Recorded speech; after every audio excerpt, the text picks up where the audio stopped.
আসসালামু আলাইকুম বন্ধুরা, কেমন আছেন? আশা করি সকলে ভালো আছেন। তো দেখুন, আজকে ইফতারের জন্য আমি বেগুন ভাজি বানিয়েছি, আর এই বেগুন ভাজি রেসিপিটি আপনাদের সঙ্গে শেয়ার করব। তো আপনারা বলবেন বেগুন ভাজি আবার কে না জানে? হ্যাঁ জানি, সকলেই জানি।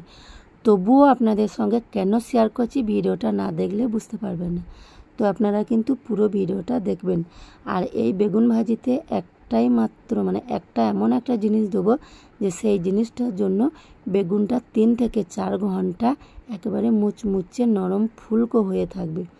যেমন ভাজবেন তেমনই হয়ে থাকবে। সেই জন্য এই বেগুন ভাজি রেসিপিটি আপনাদের আমি আজকে শেয়ার করছি। তো দেখুন, বেগুনগুলো আমি একেবারে পাতলা পাতলা করে কেটে নিয়েছি। এখন আমি সামান্য নুন মাখিয়ে নেব, আর নুনটা মাখিয়ে আমি কিছুক্ষণ রেখে দেবো। তাহলে এই চালনিতে রেখে দিতে হবে, তাহলে পানিটা ঝরে চলে যাবে। আর জানেন তো, নুন মাখানো হলে একটু পানিও আসবে, আর বেগুনগুলো কিন্তু খুব সুন্দর নরম হয়ে যাবে, যার ফলে বেগুনটা খুব তাড়াতাড়ি সেদ্ধ হয়ে যাবে। তো এখন আমি ঝরতে দিলাম পানি, বেগুনটা পানি ঝরতে দিলাম। এখন আমি একটা পাত্রে নিয়ে নিচ্ছি বেসন, আর বেসনটা আমি ভালো করে চেলে নিচ্ছি। এখন আমি দিয়ে দিলাম 1 চামচ কর্নফ্লাওয়ার। তো কর্নফ্লাওয়ার বেসন সব আমি একসঙ্গে চেলে নিচ্ছি। এখন আমি দিয়ে দিলাম স্বাদ মতো লবণ, আর দিয়ে দেব লঙ্কার গুঁড়ো, হলুদ গুঁড়ো। এবার আমি সব উপকরণ একসঙ্গে ভালো করে মিশিয়ে নেব। ভালো করে মেশানো হয়ে গেলে আমি এখন পানি দিয়ে একটা বেটার তৈরি করে নেব। এই বেটারটা কিন্তু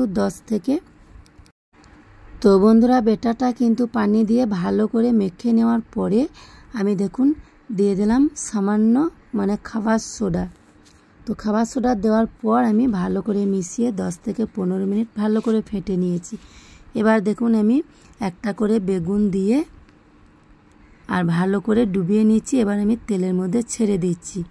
তো দেখুন কিভাবে ফুলে উঠেছে, দেখুন বেগুনিটা। তো আপনারা তো বুঝতেই পারছেন কত সুন্দর একেবারে ফুলে ফুলকো ফুলকো হয়ে গেছে। তো বন্ধুরা, এই বেগুনি কিন্তু একেবারে নরম মুচমুচে হয়ে থাকবে 3 থেকে 4 ঘন্টা।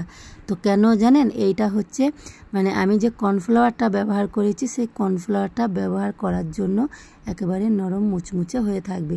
আপনারা চাইলে এখানে চালের গুঁড়িও ব্যবহার করতে পারেন। তো আমি 1 চামচ কর্নফ্লাওয়ার ব্যবহার করেছি, আপনারা চাইলে ওই চালের গুঁড়িটা 1 চামচ ব্যবহার করলেই হবে। তো বন্ধুরা, রেসিপিটা যদি আপনাদের ভালো লাগে তো একটা কমেন্ট করবেন, লাইক দিবেন, আর ভিডিওটি শেয়ার করে দেবেন। আবার দেখা হবে পরের রেসিপিতে। ভালো থাকবেন, সুস্থ থাকবেন। আল্লাহ হাফেজ।